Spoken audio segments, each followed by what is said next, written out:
अब बात करते हैं विष्णु पुराण की।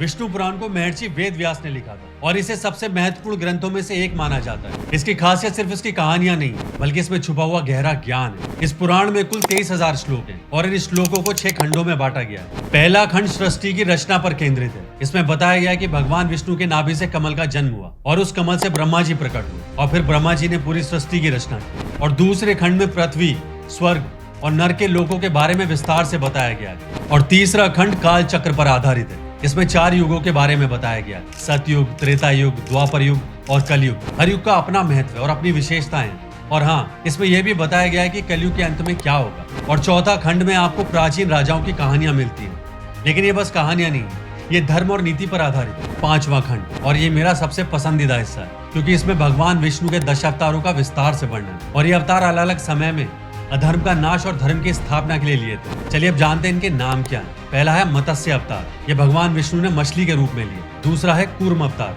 ये उन्होंने कछुए के रूप में लिया। और तीसरा है वराह अवतार, ये सुअर के रूप में लिया। और चौथा है नरसिंह अवतार, इसमें आधा मनुष्य और आधा शेर थे। और फिर आता है वामन अवतार, जो उन्होंने बौने ब्राह्मण के रूप में लिया। फिर परशुराम, श्री राम, कृष्ण और बुद्ध।